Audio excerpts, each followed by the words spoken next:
അപ്രതീക്ഷിതമായിട്ടുള്ള ഒരു അട്ടിമറി വിജയമാണ് ഇവിടെ ഇപ്പോൾ BJP സ്വന്തമാക്കിയിരിക്കുന്നതെന്ന് പറയുന്നത്. അതായത് കോൺഗ്രസ് ഭരണമുണ്ടായിരുന്നിടത്ത് കോൺഗ്രസിന് തിരിച്ചടി ഉണ്ടാക്കിക്കൊണ്ട് ഭരണകക്ഷിയായിട്ടുള്ള കോൺഗ്രസിനെ തോൽപ്പിച്ചുകൊണ്ട് പ്രതിപക്ഷമായിരിക്കുന്ന BJP നിർണായക തിരഞ്ഞെടുപ്പിൽ വിജയിച്ചു ഭരണം പിടിച്ചിരുത്തിയിരിക്കുന്നു.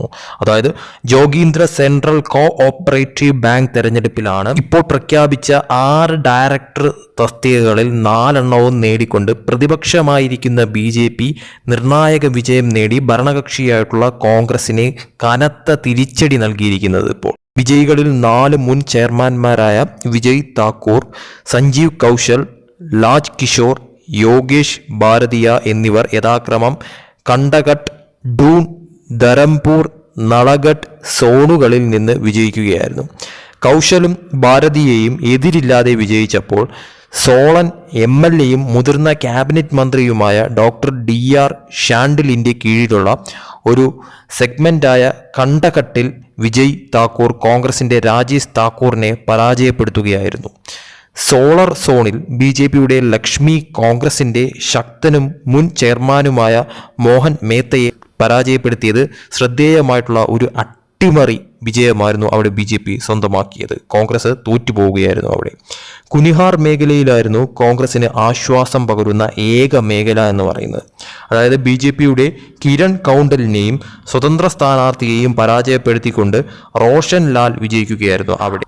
ആർക്കി MLA സഞ്ജയ് അവസ്ഥയുടെ സ്വാധീനം വീണ്ടും സ്ഥിരീകരിക്കുന്ന റിസൾട്ടാണിതെന്ന് പറയുന്നത്. മേഖലയിൽ പാർട്ടി ഐക്യം ഉറപ്പിച്ച അദ്ദേഹം ഈ മേഖലയിലാണ് ഉള്ളത്.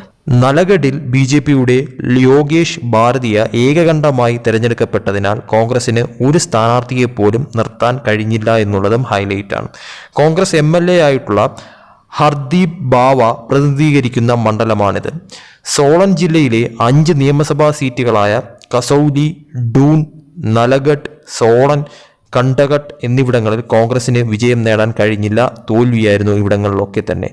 ബാങ്ക് ചെയർമാൻ മുകേഷ് ശർമ്മയുടെ കാര്യക്ഷമമല്ലാത്ത പ്രകടനവും നിരീക്ഷകർ ചൂണ്ടിക്കാട്ടിയിരുന്നു. മുകേഷ് ശർമ്മയുടെ നേതൃത്വത്തിൽ കോൺഗ്രസിന് ഡയറക്ടർമാരുടെ വിജയം ഉറപ്പാക്കാൻ കഴിഞ്ഞില്ല എന്നുള്ളതാണ് യാഥാർത്ഥ്യം. ചെയർമാൻ, വൈസ് ചെയർമാൻ സ്ഥാനങ്ങൾ സംബന്ധിച്ച നിർണായക മത്സരത്തിന് ഈ റിസൾട്ട് ഇപ്പോൾ വേദിയൊരുക്കുന്നു. ഇവ 6 ഡയറക്ടർമാർ മാത്രമല്ല, 4 സർക്കാർ നോമിനികളും ബാങ്കിൻ്റെ മാനേജിംഗ് ഡയറക്ടറും ഹിമാചൽ പ്രദേശ് സംസ്ഥാന സഹകരണ ബാങ്കിൻ്റെ പ്രതിനിധിയും ചേർന്ന് തീരുമാനിക്കും. മന്ത്രി ഡോക്ടർ ഷാൻഡിലിൻ്റെ മോശം നേതൃത്വത്തിൻ്റെ പ്രതിഫലനമാണ് പരാജയമെന്ന് BJP വക്താവ് വിവേക് ശർമ്മ പറഞ്ഞു. അദ്ദേഹത്തിൻ്റെ മണ്ഡലത്തിൻ്റെ ഭാഗമായ സോളൻ, കാണ്ടഘട്ട് മേഖലകൾ തുടർച്ചയായി 2ാം തവണയും തിരഞ്ഞെടുക്കപ്പെട്ടിട്ടില്ല. ധാർമ്മികതയുടെ പേരിൽ അദ്ദേഹം രാജിവെക്കണമെന്നും ശർമ്മ പറയുകയുണ്ടായി.